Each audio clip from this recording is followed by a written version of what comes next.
Right చేస్తుంది వాటిలలో మీరు ఏమన్నా లాజికల్ గా లెజిటిమేట్ గా మీకు ఏమైనా అనిపించిందా బాజీ గారు?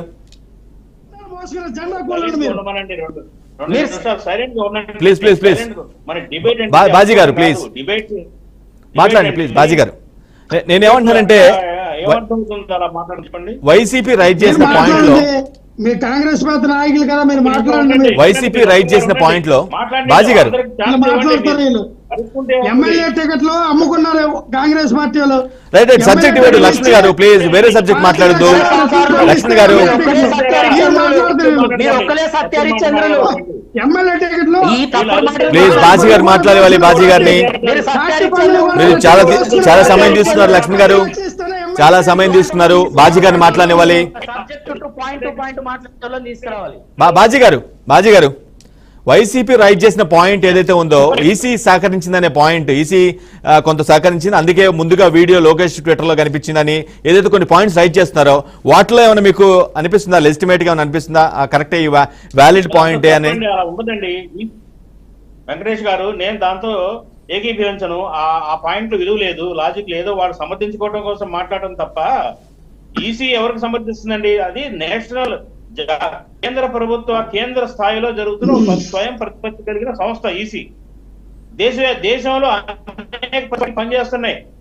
ఈసీ గనక ఒకవేళ బీజేపీ అన్ని రాష్ట్రాల్లో చేయాలి, అలా జరగదండి. కాకపోతే ఏంటంటే సహజంగా ఏంటంటే అపోజిషన్ పార్టీ వాళ్ళ చేతికి వస్తుంది ఈజీగా, అది సర్వసాధారణం. వీళ్ళకి వస్తుంది.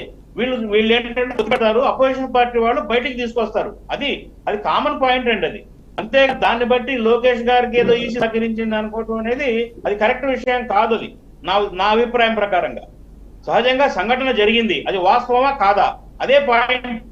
అది ఎందుకు వచ్చింది అనే పాయింట్ లో అది పసలేని పాయింట్. అది రాంబాబు గారు లేవనెత్తిన పాయింట్ లో పసలేదు. అది రిగ్గింగ్ జరిగిందా లేదనేది కూడా బాజీ గారు రిగ్గింగ్ జరిగిందా లేదనేది కూడా తెలుసుకోవాల్సిన బాధ్యత ఉంది కదా. వాస్తవమా కాదా? రామకృష్ణారెడ్డి ఈవీఎం పగలగొట్టారు, ఓకే, ఆ వీడియో కనిపిస్తుంది. దానికి ముందు వాళ్ళు రైట్ చేసిన పాయింట్ ఏదైతే ఉందో రిగ్గింగ్ జరిగిందో అనేది, రిగ్గింగ్ జరిగిందా లేదో తెలుసుకోవడం కూడా బాధ్యతే కదా, చాలా ఇంపార్టెంట్ ఆస్పెక్ట్ కదా. ఖచ్చితంగా అండి. వెంకటేష్ గారు ప్రశాంతంగా నేను చెప్పేది ఒక పాయింట్ ఏనండి. ఇందాక తెలుగుదేశం పార్టీ మిత్రుడు చెప్పాడు పాయింట్. జనరల్ గా ఏంటంటే పోలింగ్ బూత్ లో అన్ని పార్టీలకు సంబంధించిన ఏజెంట్లు ఉంటారు, అధికారులు ఉంటారు, పోలీస్ యంత్రాంగం ఉంటుంది, మీడియా వాళ్ళు తిరుగుతూ ఉంటారు. అలాంటి నేపథ్యంలో రిగ్గింగ్ కనుక ఎక్కడన్నా జరిగితే వెంటనే అది బయటకు వచ్చేస్తుంది వార్త. మీడియా ఊరుకుంటుందా? ఫలానా పోలింగ్ బూత్ లో అప్పటికే వార్త వచ్చేస్తుంది బయటికి. అట్లాగే ఇతర పార్టీలు పోలింగ్ ఏజెంట్లు కంప్లైంట్లు చేస్తారు, అధికారులు కంప్లైంట్ చేస్తారు. అందరు నోళ్ళు నొక్కలేరండి. ఎక్కడన్నా కానీ పోలింగ్ జరిగిన రోజు కానీ ఏ రిగ్గింగ్ జరిగినట్టు వార్తలు వచ్చినాయా? నేనైతే చూడలేదు, వార్తలు రాలేదు. రిగ్గింగ్ ఆ రోజే వైసీపీ కార్యకర్తలు కానివ్వండి, పోలింగ్ ఏజెంట్లు కానివ్వండి ఎందుకు కంప్లైంట్ చేయలేదు? ఎందుకు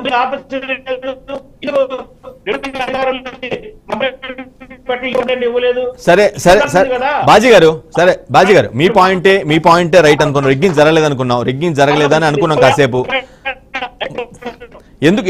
ఎందుకు పగలగొట్టారనుకుంటున్నారు? ఈ పాయింట్ చెప్పండి. రిగ్గింగ్ జరగలేదని నేను కూడా అనుకుంటున్నాను, మీరు అన్నట్టుగానే కాసేపు అనుకుందాం. అలాంటప్పుడు ఎందుకు పగలగొట్టారనుకుంటున్నారు? ఏ ప్రాస్పెక్ట్, ఏ రీజన్ మీద? నా అభిప్రాయం ప్రకారంగా నా అభిప్రాయం వైసీపీ పార్టీకి ముఖ్యంగా మాచర్ల నియోజకవర్గంలో ప్రజా వ్యతిరేకత తీవ్రంగా ఉంది.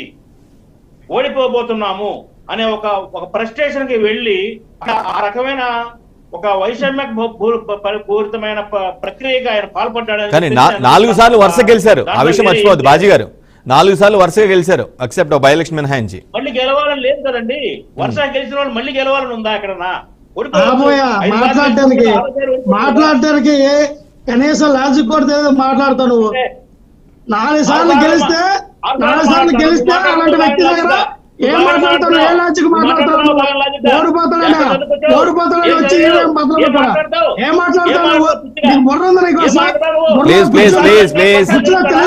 ప్లీజ్ అబ్యూజివ్ వర్డ్స్ వద్దు ప్లీజ్. ఏం మాట్లాడతాను? వన్ బై వన్ మాట్లాడండి. ఓడిపోతాడని పగలగొట్టాడా? ఓడిపోవడం పగలగొట్టడా? నువ్వు చెప్పిన ఏదో సోదరుడు 5 సార్లు మాట్లాడు. లక్ష్మణ్ గారు నీకు చెప్పులు సోదరుడు మేము ఉన్నాం. లక్ష్మణ్ గారు 4 సార్లు గెలిచినంత మాత్రాన మళ్ళీ గెలుస్తారని మళ్ళీ ఓడిపోవడానికి కాదు, ఓడిపోయే ఛాన్స్ కూడా ఉంటుంది. లక్ష్మణ్ గారు ఏం మాట్లాడతావు? ఏదో సోదరి సోదరుడు మాట్లాడతావు, సోదరుడు ఉన్నావు. వెంకటేష్ గారు మాట్లాడతావు వెంకటేష్ నిజమా? గారు ఇలాంటి వాళ్ళు ఎందుకు పెట్టారండి? చదువు సంజయ్ అండి. ప్లీజ్ చదువు సంజయ్ అందరూ చదువుకున్న వ్యక్తులే, please దుర్భాషలొద్దు. I am B.Tech graduated నేను. జీవితకాలం పాటు జీవితకాలం పాటు అందరూ చదువుకున్న వ్యక్తులే, కానీ సమయం పాటించాలి. ప్లీజ్